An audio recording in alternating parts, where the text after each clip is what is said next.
world. It's an oasis. An education in itself, listening to it. I always feel that I'm learning something new. Magnificent. It's the best classical music station in the country.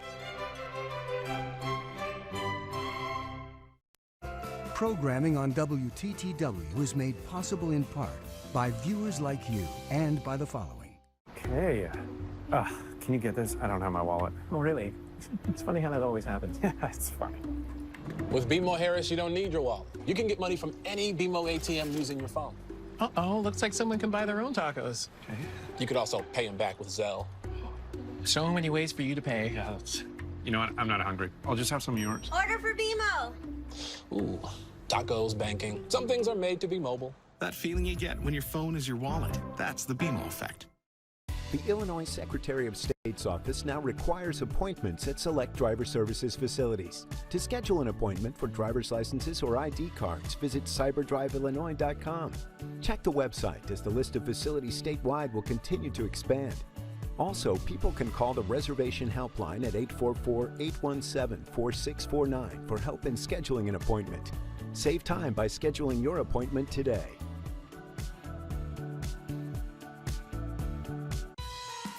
WTTW programming originates from the Renee Crown Public Media Center.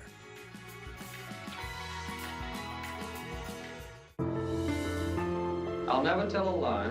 I'll never make a misleading statement. No politician talked like that. He was decades ahead of his time. The time for racial discrimination is over. My grandfather used the power of the presidency to do good. In support of human rights, the United States will stand firm. I don't consider myself a hero, just lucky. Tonight at 8 on WTTW.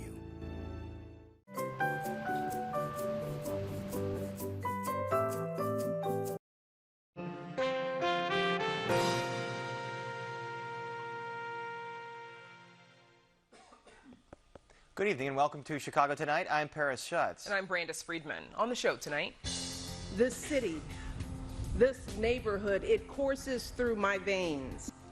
After years of legal battles, gentrification concerns, and a federal review, the Obamas break ground on the Presidential Center in Jackson Park. I think things are going to go well. I think we're going to get it done. The president meets with lawmakers to avoid a government shutdown and pass his signature programs. Today's guilty verdict forever brands R. Kelly as a predator. Reactions to the R. Kelly verdict from Chicagoans who've been following the stories of survivors for years. How this tiny fragment of an asteroid could shed light on the early development of the solar system. If they have these same kind of muscles as everybody else, then how can they move so fast? A shrimp living at the Shed Aquarium packs the fastest punch in the animal kingdom. And Geoffrey Baer joins us to talk some trash in Ask Geoffrey.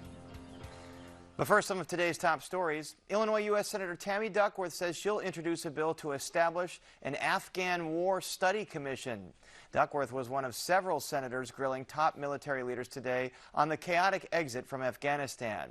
Duckworth says she hopes to establish a bipartisan commission to study the 20-year war to get to the bottom of what went right and what went wrong.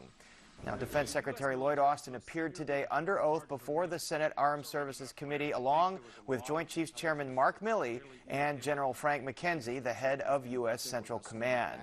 Duckworth says she also wants to speed up the process for resettling Afghan allies in the U.S. President Biden is not coming to the Chicago area tomorrow after all. The White House confirmed that Biden has canceled his scheduled trip here, which was to include an event in Elk Grove Village on Wednesday. He'd planned to highlight the need to get vaccinated against COVID-19 by visiting local companies that had instituted vaccine mandates. A reason was not given for the cancellation, but a congressperson told us it likely had to do with ongoing negotiations over the debt ceiling and infrastructure bills that are coming down to the wire. And we'll get the very latest on those negotiations in just a bit. And we're getting a clearer picture of what exactly that rusty-colored discharge was in Lake Michigan yesterday that closed a popular local beach. U.S. Steel reports that the discoloration was due to elevated iron levels. But the company says there are no indications that the water exceeded permitted levels of toxins. The Indiana Department of Environmental Management is leading the investigation into the spill and says it is still awaiting sample results taken by U.S. EPA officials. The discharge caused the beach at the Indiana Dunes National Lakeshore to close. And up next, a long-anticipated groundbreaking in Jackson Park. We have a live report. Stay with us. Chicago Tonight is made possible in part by Alexandra and John Nichols, the Jim and Kay Mabey family, the Polk Brothers Foundation, and the support of these donors.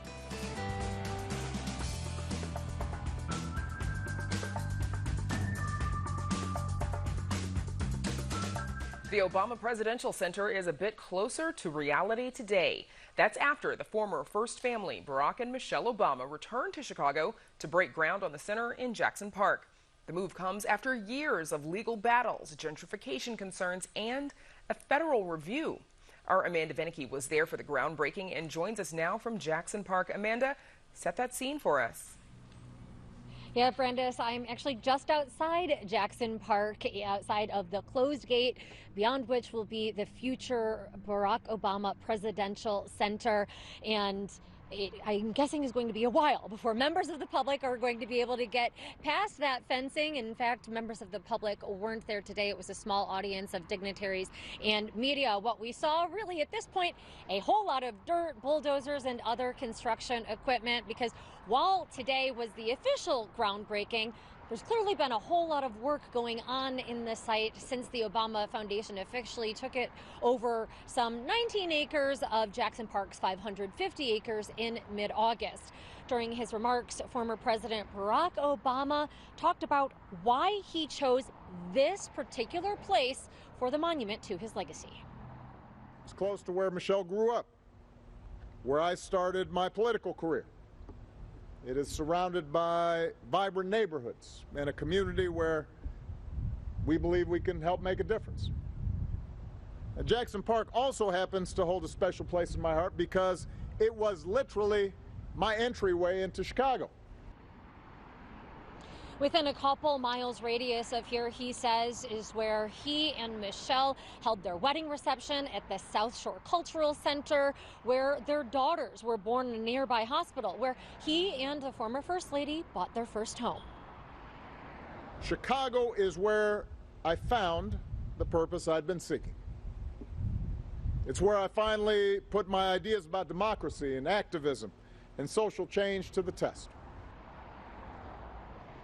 Michelle Obama was likewise effusive about her roots, saying that her South Shore upbringing courses through her veins, that despite having met royalty and popes, she is most proud of being a daughter of the South Side, even if she says, as a youth, the park itself didn't really call to her. It was mostly a place, she says, to either drive through or drive around. She says that when her family wanted to get culture or green space, they had to really pile into her father's Buick and go north. And even as a child, I understood this disparity. I understood that whenever there was a huge investment of resources in the city, new park or infrastructure improvements, or any other beautification effort, it just rarely happened in our neighborhood. The Obamas say that their plan is to, quote, restore Jackson Park. They say that they will plant new trees and make this a people's park. Now, the word restore is one that may cause umbrage from critics because despite all of today's pomp, there is still an ongoing lawsuit that is seeking to prevent the center from being built here at Jackson Park, site of the 1893 World's Fair, and also an open area that the organization Protect Our Parks says should remain that way. And that was a point made by a plane flying overhead during the ceremony with a banner that read, "Stop cutting down trees, move OPC." Now, Protect Our Parks says that it can't take credit for the plane, even if it agrees with the sentiment, issuing a statement saying the homecoming of the former president and the First Lady should be a moment of pride for Chicagoans. On this visit, though, we hope they will mourn the devastation of the initial clear cutting of the mature trees and the destruction of the Women's Garden in Jackson Park, in addition to the long-term environmental and public health dangers that will ensue. Dixon Romero was born and raised in South Shore and likewise says that today should be a joyous day. And he says there's still potential that it will be the start of a joyous occasion. But he says in order for that to happen, the city needs to make sure to protect South Shore residents from getting displaced. We need more public and affordable housing in South Shore because those prices that are cheap now, or not cheap, but they're relatively cheap compared to everywhere else, even though most South Shore residents struggle to pay their rent, are gonna rise up because we're in between the lake, the golf course, and the Obama Center. This is gonna become prime real estate, and if the folks who sent Barack Obama to Springfield, the folks who sent him to the Senate, the folks who sent him to D.C. were a part of those journeys, they should be a part of the journey of the center, and that means they have to be able to stay. Now, the City Council did pass a housing preservation ordinance covering Woodlawn, but there is no such measure right now for South Shore residents' protections. Alderwoman Leslie Hairston says the communities are different. They have vacant land in Woodlawn, more amounts of vacant land than they do in South Shore. You've got a mixture of federally subsidized, state subsidized, and other subsidies. You've got market rate, you've got affordable rental, you've got 2 flats, you've got 3 flats. So you've got everything, and it's all in a very dense area. It's not as spread out as, you know, the parts of Woodlawn that I represent.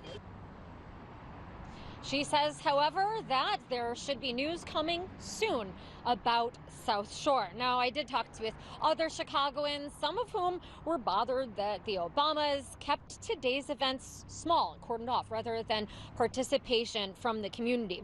You also had Kevin Hobby, who lost his son to gun violence and said that President Obama should use his return to the city to deal with that issue. We're out here, we're trying to save these kids, give them an opportunity to do something, because you can't just tell them to get up off the street and stop doing what they're doing, and you're not giving them an option to do something. You know, so that's what we're out here fighting for. We need help. President Obama, if you could help us. Now, certainly not everyone is upset. I spoke with a man who lives across the street from the former presidential center, and he is positively thrilled that what he says he expects will be Chicago's greatest attraction is just going to be across Stony Island Avenue from his home. Now, the Obamas likewise have high aspirations for the center. It may be just dirt now, and nice dirt, as President Obama called it, but they want it to be a catalyst for reinvestment in the South Side, providing jobs and opportunity for the surrounding areas and their mostly black residents, and spurring billions of dollars in economic activity. Obama says that he wants this museum, its accompanying athletic field and library, to be more than just a presidential archive. Will be the world's premier institution for developing civic leaders across fields, across disciplines, and yes, across the political spectrum.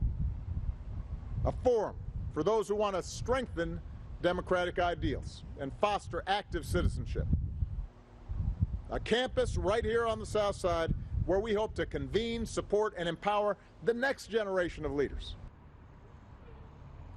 Construction slated to be complete come 2025.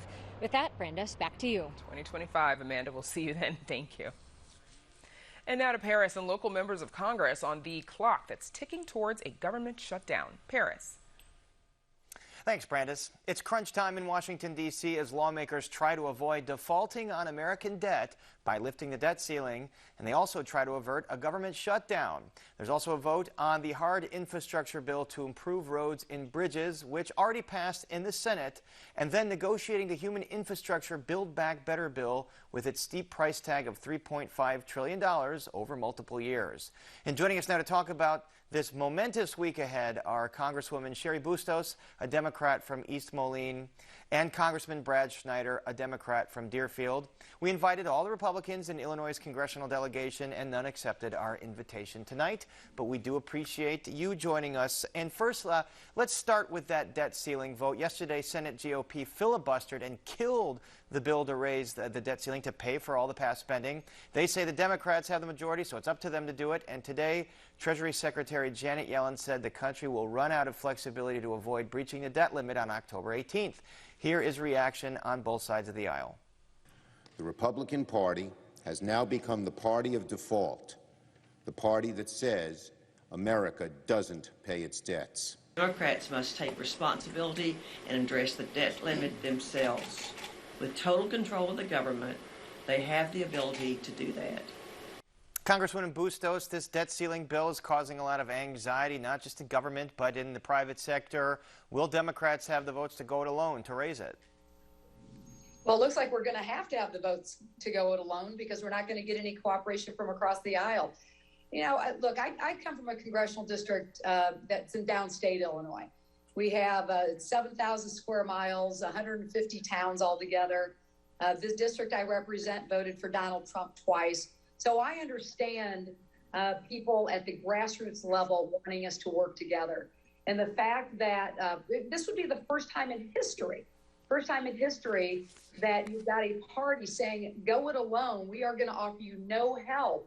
And by offering you no help, if you can't get this done, we're going to default on paying our debts, which, by the way, these debts are those that were incurred for the most part under the Trump administration. The debt that we would be paying for, only 3% of them are from the Biden administration. So this is the ultimate in really political and governmental malpractice to say, hey, we're not going to offer you one bit of help. And it seems to be these stare downs over the debt ceiling have happened with relative frequency over the last several years. Congressman Schneider, you have Democratic leaders saying they really don't want to do this as a reconciliation vote where they only need that simple majority. So is it going to be difficult?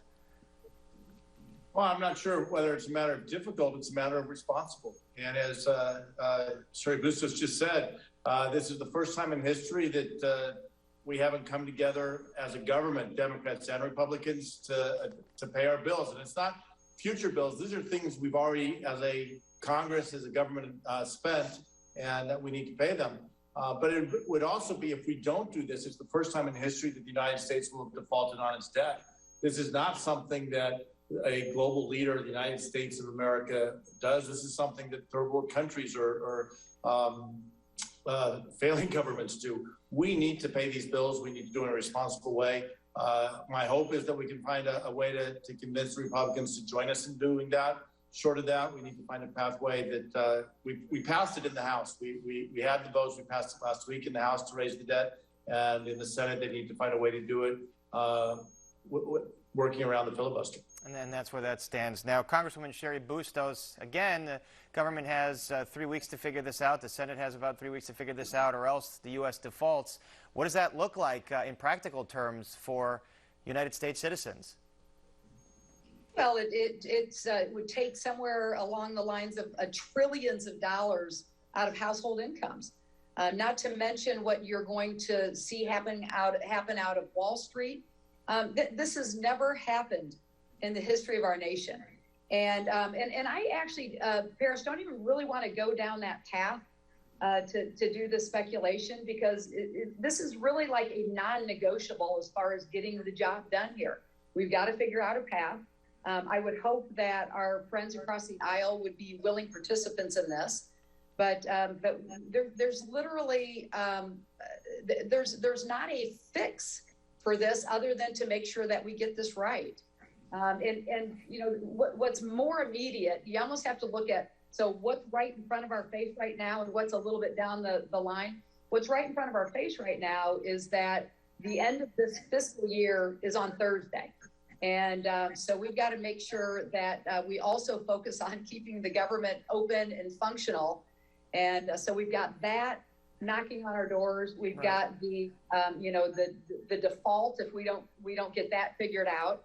And then, of course, we have this infrastructure package that we're working on getting through. And then we have the bigger Build Back Better Act. So I was talking with your team before taping this, and we were talking about what kind of week this is in Washington, D.C. It is legislatively one of the most massive weeks, if not the most massive weeks that we have ever had in my time in Congress. Brad and I both were elected in 2012, and And I don't think we've ever seen anything quite like this with all of it coming together. They've called it the week from hell. And Congressman Schneider, what about that a bill to keep government running? Because if you don't pass an appropriations bill by Thursday, then there's a government shutdown. So will that pass, and what will that look like? Yeah, you know, again, the House has done its responsibility. Last week, we passed the bill to continue the funding of the government. The House has passed a large number of appropriations bills. The Senate hasn't even had that conversation, and you needed to pass both chambers and go to the president. So we end up doing a continuing resolution, which is not the best approach, but at least it keeps government open. We passed that last week, and as Sherry touched on, we passed last week raising the debt limit. We passed the National Defense Authorization Act. On Thursday, if the Senate doesn't pass a continuing resolution, the government shuts down. We can't allow that to happen. That's irresponsible. On Thursday, if we don't pass the infrastructure bill, the surface transportation authorization expires. We have to pass that infrastructure bill. There are so many things that we're working on, and then you get into the bigger package, the Build Back America Act, where we're focused on creating quality jobs, addressing climate change, investing in our kids and their education, investing in healthcare, ensuring we bring down the cost of prescription drugs. All of these things are the stuff that's on our agenda that we need to address. But if we don't do the very basics of keeping government operating, it's hard to address the other things. All right, and we're going to get to those bigger agenda items in just a bit, but we have to leave it now right there. We'll be joined again by the Congress members later in the program to discuss infrastructure and more. But for now, our thanks to Congresswoman Cheri Bustos and Congressman Brad Schneider. And now to Brandis for local reaction to a landmark decision in the case against a Chicago artist. Brandis.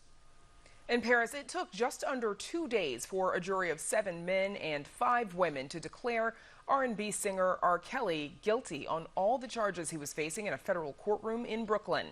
54-year-old Robert Sylvester Kelly faced racketeering and sex trafficking charges 13 years after being acquitted of child pornography charges here in Cook County, where further charges await him. Joining us now with more are Scheherazade Tillett, co-founder and executive director of A Long Walk Home, an organization that aims to empower young people to end violence against girls and women. Tillett was also a consultant for the Lifetime documentary Surviving R. Kelly. And Jim DeRogatis, co-host of the radio show Sound Opinions and author of the book Soulless, The Case Against R. Kelly. DeRogatis was the first to report many of the Kelly allegations in the Chicago Sun-Times. Welcome to both of you, or welcome back, I should say, to Chicago tonight. I want to get both of your reactions to this news. Jim DeRogatis, let's start with you, please. What's your reaction to this verdict? You know, Brandis, I think it was historic on 2 levels. Number one, we have never had a bigger, more dangerous predator in the history of popular music. It is now fact and proven and convicted.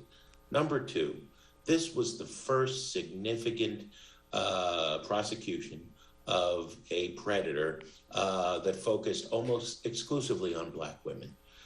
You know, we've had the Me Too movement see several powerful men come down. Their victims were often famous white actresses. These were Black girls dating back to the first 15-year-old high school volleyball player and choir member in 1991. 30 years. It's historic. So, Scheherazade Tillett, your reaction? Yes, I mean, one, I'm just really excited to be in conversation with Jim because he's been working on the grounds of this case for so long. The verdict for me was bittersweet, really because it has been so long in the making.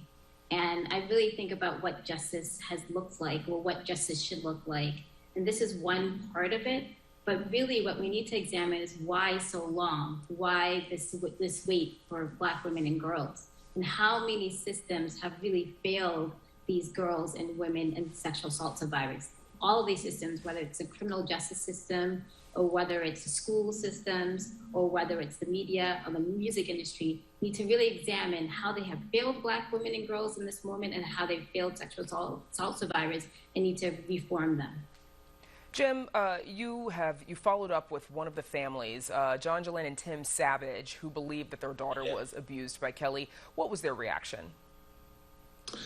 They were glad that he was finally brought to justice, and yet Their daughter began living with Kelly in this abusive, crazy, cult-like situation in 2019, and she still is not home, has not communicated with them in 2009, I'm sorry, in 5 years. The victims that I've spoken to, the Savages missing their daughter, Lizette Martinez, and the others, some of who don't share their names publicly, have all said the same thing.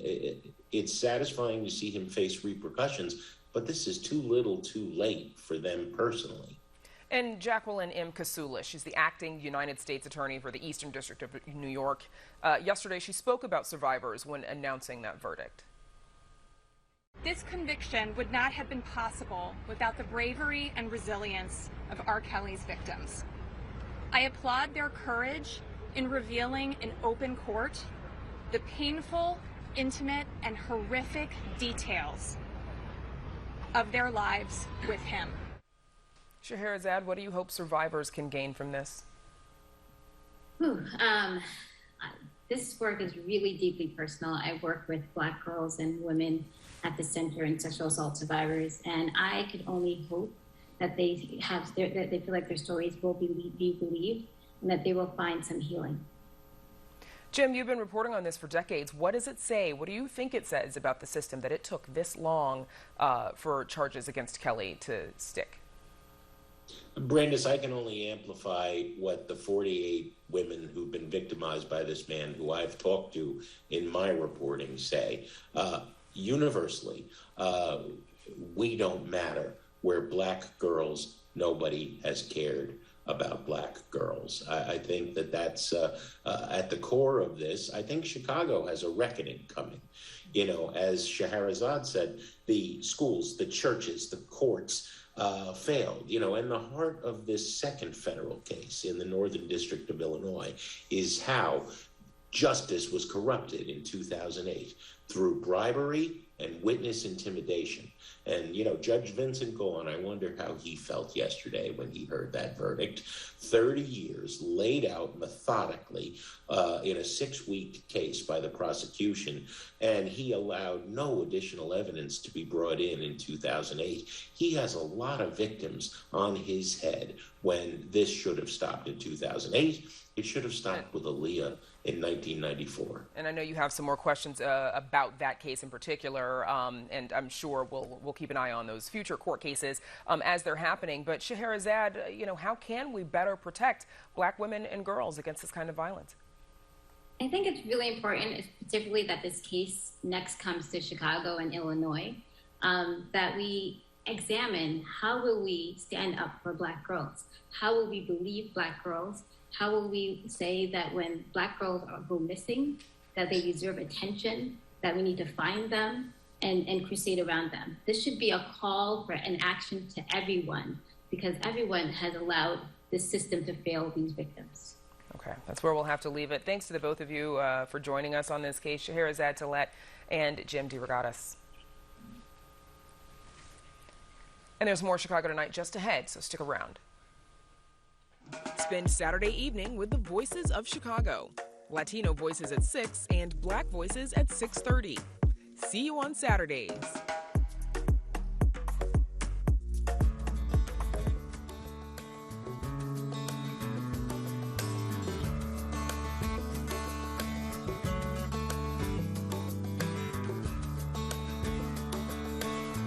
And there's much more ahead on the program, including local scientists doing groundbreaking research on asteroids. But first, there are hundreds of species of mantis shrimp. Those are crustaceans measuring anywhere from an inch to a foot long. The peacock mantis shrimp, indigenous to the waters of Indonesia, has one specific trait that humans are trying to replicate. Chicago Tonight's Evan Garcia stopped by the Shed Aquarium to learn more. This peacock mantis shrimp may look small, but it packs a mighty punch. In fact, the striking motion of these crustaceans is considered the fastest in the animal kingdom. It's not something that is mimicked in the rest of the animal world. They have these smashing arms. They're called these dactyl clubs, and these clubs are basically really, really hardened, specialized appendages at the front of their body that they use to kind of swing out and punch at velocities of up to 50 miles per hour. The Shed Aquarium's supervisor of special exhibits, Keoki Burton, says that's the equivalent of humans punching through steel. In fact, special materials are used to keep the mantis shrimp from shattering aquarium glass. Mantis shrimp not only are really powerful with those arms of smashing their prey, they can actually smash the aquarium glass as well. The exhibit that we have this animal in is actually not glass, it is acrylic, so it's a little bit more sturdy, will be a little bit more shock absorbent. Plus, that acrylic is actually 3 to 4 times thicker than the rest of the exhibits that we have here on display now. Oh, come on. Unfortunately, when we visited the aquarium, the shrimp wanted to eat in privacy. But the rapid strikes to smash this mussel shell are still audible. Here's some other mantis shrimp punching away. They have these same kind of muscles as everybody else, then how can they move so fast? That's the question Harvard graduate student Emma Steinhardt and other researchers tried to answer recently by building a robot that mimics the punch of a mantis shrimp. So the way they're actually able to move so fast is that they store energy in a spring. But in order to sort of store energy in a spring, they need something to stop the energy flow from releasing from the spring. So they can store the energy in the spring, and they need something called a latch to basically stop that from releasing at one point. And then at some point, they have a latching mechanism that basically just then releases all that energy at once, and that's how they're able to get the explosive motion. The small spring-loaded robot is swift, but not quite as fast as Mother Nature. We were able to get in water around like 5 meters per second, while mantis shrimp can get like 20 meters per second velocity. Nature is still winning, but give us like a year and maybe we will win. You know, nature does have some things up its sleeve that we can't necessarily do in engineering. Steinhardt says one of the real-world applications of engineering the mantis shrimp's punch is building military robots capable of punching and jumping with great force.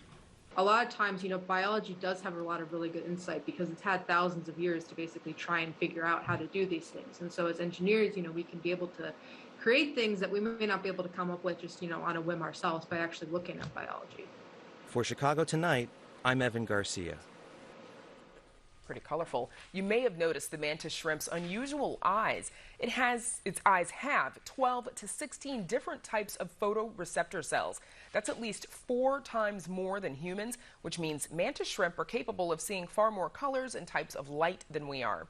And in case you're wondering, yes, mantis shrimp are commonly eaten in Southeast Asian cuisine.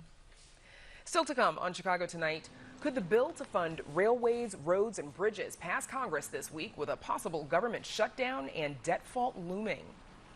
This tiny fragment of an asteroid could shed light on the early development of the solar system thanks to the unique capabilities of Argonne National Laboratory.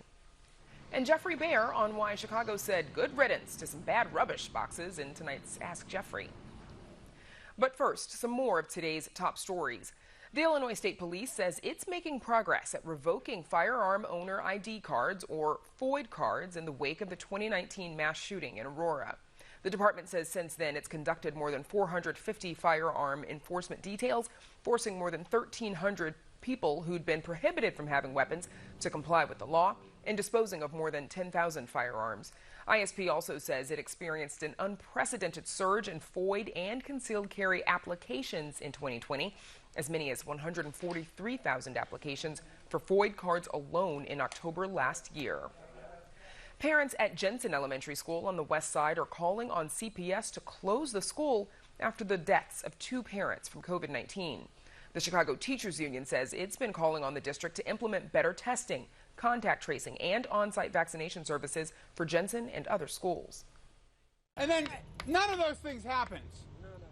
And then CPS has the audacity to turn around and say, well, we don't know if that's what caused the deaths of these parents.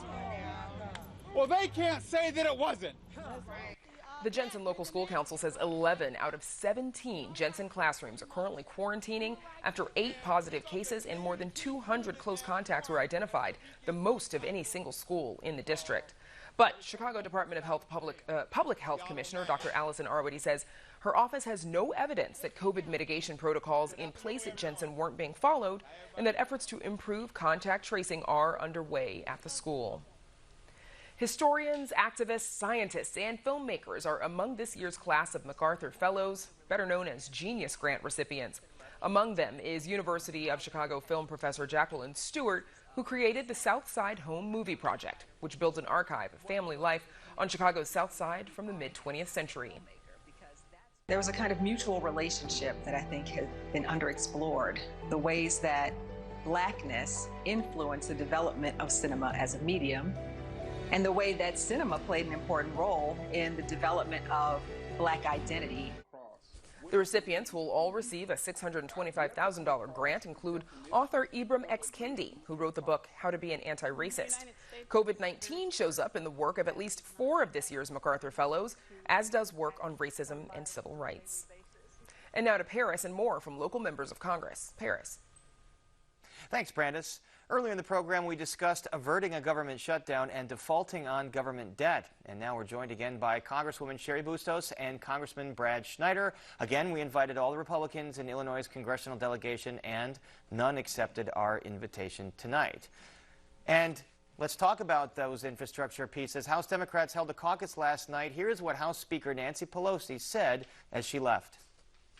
We just had a fabulous, our members are so idealistic, strategic, and interested in getting results. It was a beautiful meeting. I'm so proud of them. Everybody on board for Thursday vote then? I'm sorry? Thursday vote still on track, Madam Speaker? Congresswoman Bustos, as we mentioned earlier in the show, the bulk of the president's economic agenda is on the line this week. $4+ trillion in domestic spending on infrastructure and other items. You're a part of Speaker Pelosi's leadership team. You were at that meeting. Where are negotiations on all these things at this moment? In a word, ongoing. We've got to make sure that we get all of our members together. What we have at stake here is we've got only 3 votes that we can lose within our own caucus. Our friends on the other side of the aisle have already told us that they're not going to be on board with us. So we've got to make sure that we are as unified as we've ever been. So I think those conversations are still going on. The timing of the vote on infrastructure, the timing of the Build Back Better Act is part of the negotiation. What I've been telling people is I'm confident that we're going to get both of these done. Exactly the timing, I'm not certain about, but in the exact amount of our Build Back Better Act, I'm not certain about either, but I feel good that we're going to get both of these things done. And this will be the premier definition of President Biden's administration, the rebuilding our country, and then really transforming how we look at public education, how we look at child care, how we look at senior care. And so this is momentous, and it takes a lot of negotiation. And Congressman Schneider here, the split is among the Democratic Party. More moderate members want to pare down that $3.5 trillion spending bill. More progressive members say, basically, over our dead bodies. That's the number. So where's the compromise going to happen here? Well, so I don't know that I would call it a split. Here's what I do know. We've got uniformity in our caucus across the full spectrum on the belief that we need to invest in our children. The child tax credit that was expanded in the American Rescue Plan has lifted half of the children living in the United States in poverty today are lifted out of poverty. The Build Back Better Act would extend that and help lift more children out of poverty. The idea that we can invest in early childhood education, ensure that every child gets to kindergarten with a preschool education that teaches them the basic skills they need to begin their academic careers and succeed later on in life, is good for our kids today, but it's also an investment in our future. The Build Back Better Act, we agree across the spectrum of our party that we need to invest in addressing climate change. Talk to young people today, they understand they're the first generation experiencing climate change, but they're the last generation that has a chance to tackle it. We need to work together with that. So we're hammering out the details. There's not complete agreement. There are folks in our caucus who want to do more sooner. There are folks in our caucus who say, and I'll count me among them, let's grab a handful of things that we can do really well and make sure we get them done now and continue to work to move forward. But I think across the board, Democrats and the Progressive Caucus and the New Democrat Coalition, the Blue Dogs, you name it, we're all committed to helping the president work forward on his agenda and ensuring that we create transformative, bold legislation that will secure our children's future and our nation's security. Congresswoman Bustos, you mentioned that $3.5 trillion number may not be the final number, even though progressives have said it has to stick at that. So what What might be trimmed out of that bill to get some kind of consensus? Well, that's still what's being negotiated. Here's why I don't think that's going to be the final number. As I said, we can only lose 3 votes in the House. We only have a 3-vote majority among House Democrats. In the Senate, as you and your viewers know, it's 50-50 split, and Kamala Harris has to break any tie if we can get to that 50-vote margin. When you've got a couple senators, namely Joe Manchin and Kyrsten Sinema, who are flat out saying publicly and privately that they're not going to get to $3.5 trillion, that means it's got to be negotiated downward. To Joe Biden's credit, what he's asking of the senators is what exactly is that number that you're going to be able to agree to? What exactly are the programs in our Build Back Better Act that you have to have included and that you absolutely can't live with having included? Look, this is that messy work of negotiation and legislating. In the end, though, we're going to have a historic piece of legislation. I believe it will be toned down. I don't think that's breaking any big news. I'm basically reporting what is the reality, that if at least 2 of the senators aren't going to go to $3.5 trillion, we're not going to have the vote. So we're going to have to figure out, where do you trim that down? So it seems like action will happen in the House once you all know where those 2 senators, Manchin and Sinema, stand on what they want to spend. And Congressman Schneider, President Biden has also been holding some furious meetings in the Oval Office about this. Well, what's come out of those meetings?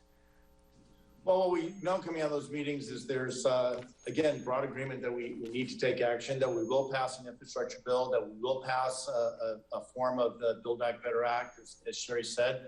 The number is a negotiation between the Senate, the House, and the administration. Again, for me personally, I want to make sure that we are taking strong action on climate, on jobs in the economy, action on our kids in education, as well as healthcare. What the final package looks like will be ultimately the outcome of those negotiations. But again, we need to work with the Senate.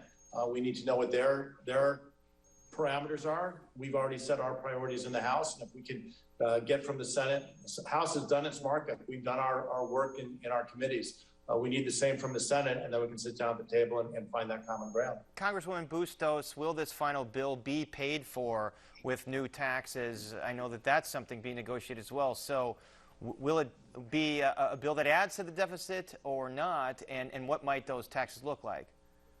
100% of this will be paid for. That was Joe Biden's pledge when he was on the campaign trail. It's his pledge today. What will that look like? If you are a family that earns below $400,000 a year, you are going to see a tax cut. If you are the richest of the richest of the rich, you're going to see a tax increase.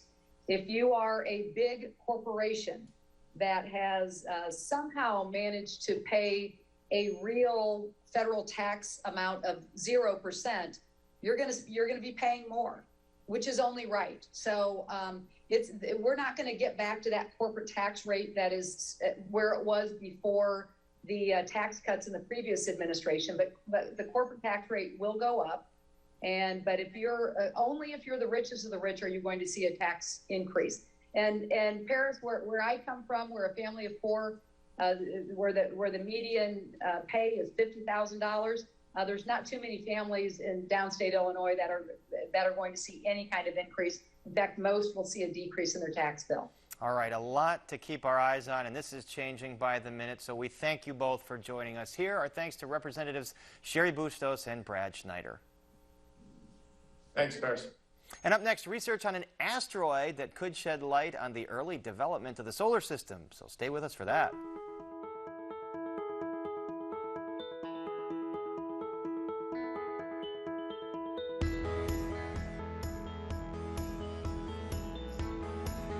Coverage of science and technology on Chicago Tonight is made possible in part by Joel M. Friedman, president of the Alvin H. Baum Family Fund. Late last year, a small space capsule entered the atmosphere and after a fiery descent, parachuted to Earth. The capsule landed in the Australian outback and it was carrying precious cargo from an ambitious Japanese mission to land a probe on an asteroid to bring back samples for study. Now, researchers at Argonne National Laboratory have become the only U.S. facility granted permission by the Japanese team to study these asteroid fragments. And joining us now to tell us more is Ehsan Arjan Alp, an Argonne Distinguished Fellow and Senior Physicist in the X-ray Science Division at Argonne National Laboratory. Dr. Alp, thank you for being with us. My pleasure. As I understand, this is an asteroid that flies about 60,000 miles away from Earth. What is so interesting about this rock that you and other researchers want to study it? Well, asteroids are pristine leftovers from the time of the formation of the Earth, and they carry information that belongs to the time when our solar system has formed. This particular asteroid, Ryugu, is chosen because it's the closest one to Earth, and there are predictions that it might hit Earth in 2,000 years or so. So we wanted to understand, at least people in the field would like to know, what is it made of? How is it functioning? Because these are all related questions that we have to understand our universe and our solar system. And we're very curious. And we're looking at footage of that Japanese mission trying to land on that asteroid. So have you discovered what is it made of, and what has it taught you about the universe and the solar system? Well, most asteroids are either silicon oxide based or they are iron based. So this particular asteroid Ryugu is silicon oxide based, but it has significant amount of iron in it in the form of oxides. So we have some unique capabilities at Argonne that can identify and differentiate different forms of iron oxides and iron sulfides, whether they are in the surface of the asteroid or whether they are interior of the asteroid, which we were lucky enough to get samples from both. And as I understand, we said it was a Japanese mission. Argonne is exclusively the facility looking at some of these samples because of the instrumentation you have there. So explain that. What sets Argonne apart? Right. We have a facility called Advanced Photon Source, which is one of the strongest X-ray machines in the world. It's about 1 kilometer circumference. It provides very intense X-rays that can be focused to few microns, which is about 1/100th of your hair. So we have, in particular, specific beam lines. There are about 75 of them, each one unique on its own, and the one we have is unique for iron. So Argonne is the birthplace of a very unique spectroscopy called MESPAR spectroscopy, and we have been practicing this field for 60 years, continuously advancing, and particularly with the synchrotron source that you see in the background.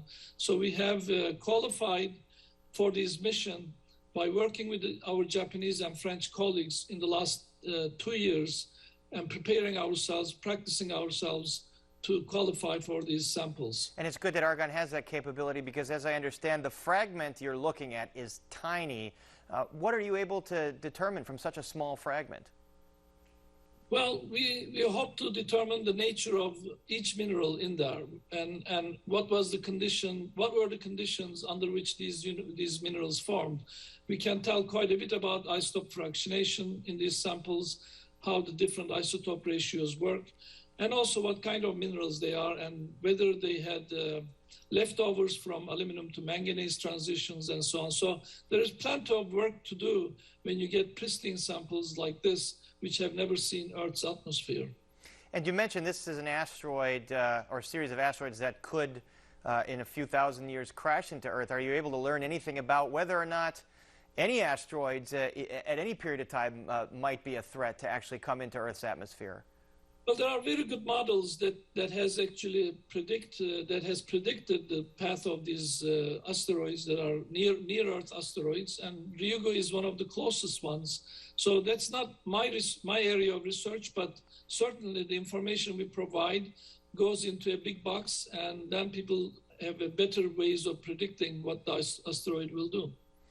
Do you have, is there any better understanding that you could gain from this about the formation of Earth, about the formation of the solar system? Right. I mean, some asteroids have inner cores like Earth, iron cores, and some asteroids don't. This particular one, Ryugu, don't have an inner core, so our Earth has an inner core. So without the core iron silicon oxide separation, we will finally get a chance from a part of the universe that has those conditions. So we don't have similar conditions on Earth. When do you expect to reveal your ultimate findings here? How long could this research go on?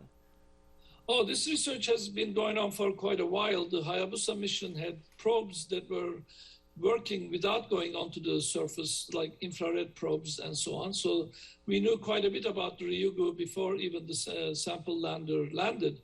But now we have the real samples, so we can do the kind of analysis we cannot do on the surface of the asteroid. So on Earth here, we have magnificent machines, including advanced photon source, that is capable of learning a lot more about these samples. So we will bring the whole brute force approach to these samples, and I hope that there will be other institutions in the United States, like Carnegie Institute and University of Chicago, for example.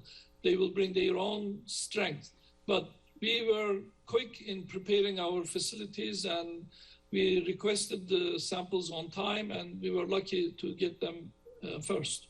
All right, exciting work out there at Argonne, and our thanks to Dr. Esen Arjan-Elp. Thanks so much for joining us.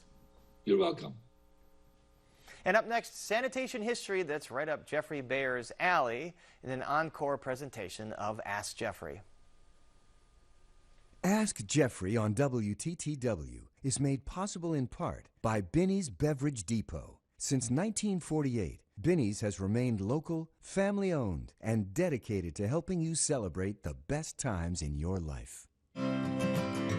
Binny's Beverage Depot toasts Chicago's proud history and its people. Since 1948, Binny's has remained local, family-owned, and dedicated to helping you celebrate the best times of your life. Longtime Chicago Alderman Roman Puchinski once said, "There's nothing as crucial to an alderman as garbage." So how did garbage cans become a source and symbol of political power in this city? Geoffrey Baer is here with some trashy history in tonight's Ask Geoffrey. Hey again, Geoffrey. Hi, Brandis. Trash talk tonight. That's me and you. So this question comes from Gene Smiling Coyote in West Ridge. The question is, when I was walking home today, I saw this concrete box in an alley in West Edgewater. Was this product the predecessor to our modern freestanding home garbage cans? Okay, well, let's take a look at the object our viewer is trash talking about. And she's right. This is basically an old trash receptacle, which people also used as their own private incinerators, made of concrete and metal. They were manufactured from the 1920s through the 1940s. On the lid, you can see the name of the manufacturer, Sanitary Garbage Box Company. This was one of a handful of local garbage box makers.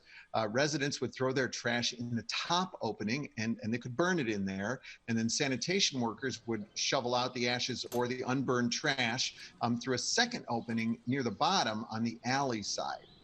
Here's a look at a different box that we found in a northwest side alley. This one has been painted, so it looks silver. That's fascinating. So if a few of them have survived all these years, they must have been pretty sturdy. Why don't we use them anymore? Well, beginning in the 1950s, the city phased them out because they were small and difficult to empty without leaving a trail of debris, making them a favorite dining spot for rats. But it took a demolition crew with sledgehammers to dismantle the boxes. So some of them were just never torn down. Now, instead of the boxes, the city required residents to supply their own covered metal garbage cans, and many citizens balked at the expense. Trash collection was handled separately in each ward, and as you said in your introduction, the aldermen and other ward bosses often saw the service as a way to win favor and win votes from constituents. So in some wards, they began providing 55-gallon steel drums free of charge, but of course, with the name of the responsible Paul stenciled on the side. The turquoise barrel in this picture that you can see is emblazoned with the words Kelly cans for 47th Ward Committeeman Ed Kelly. My former next door neighbor in Chicago, Greg Basil, was the superintendent of streets and sand in the 44th Ward, and he fondly remembers Bernie cans stenciled with the line, "Compliments of Alderman Bernie Hansen."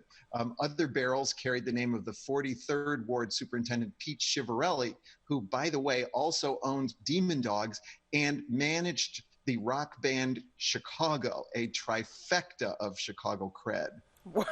Isn't it, though? And that's what everybody wants, is their name on a trash can. When did the plastic cards that we use now become the standard?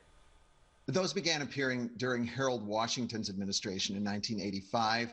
They saved money because just one sanitation worker is all you need to attach the cart to a motorized arm that dumps trash into the truck.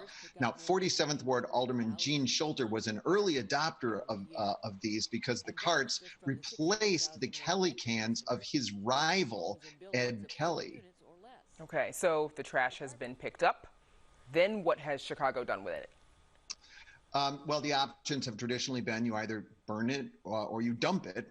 Now, I remember as a child, my grandmother's South Side high-rise apartment building had a trash chute right down the hall, and it emptied into the building's own incinerator. Schools, hospitals, and other large buildings typically also had their own incinerators, and there were these cleaner burning big city-owned incinerators too.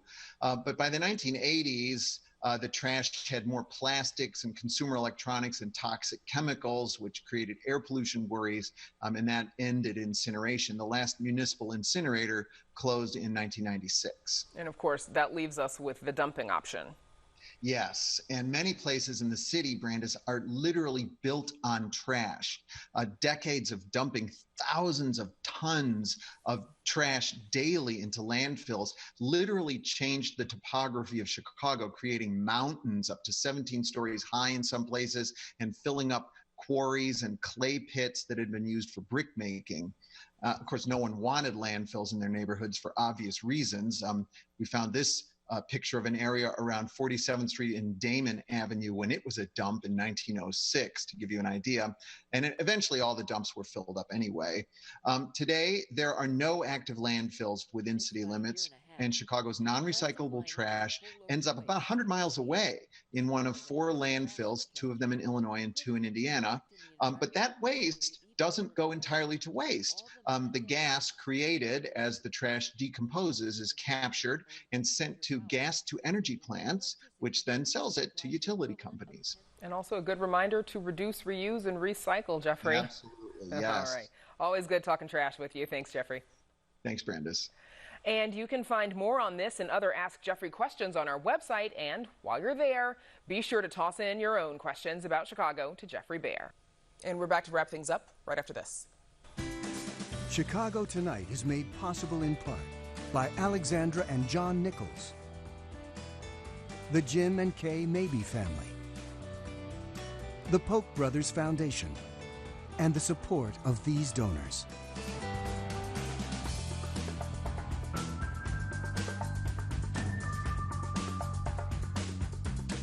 And that's our show for this Tuesday night. Don't forget to stay connected with us by signing up for our daily briefing. And you can get Chicago Tonight streamed on Facebook, YouTube, and our website, WTTW.com/news. You can also get the show via podcast in the PBS video app. And please join us tomorrow night live at 7. Illinois' top doctor on the latest with COVID cases in the state. Plus, salvaged artifacts and a virtual recreation of a long-departed theater in Chicago. Now, for all of us here at Chicago Tonight, I'm Brandis Friedman. And I'm Paris Schutz. Thank you so much for watching. Stay healthy and safe, and have a great night.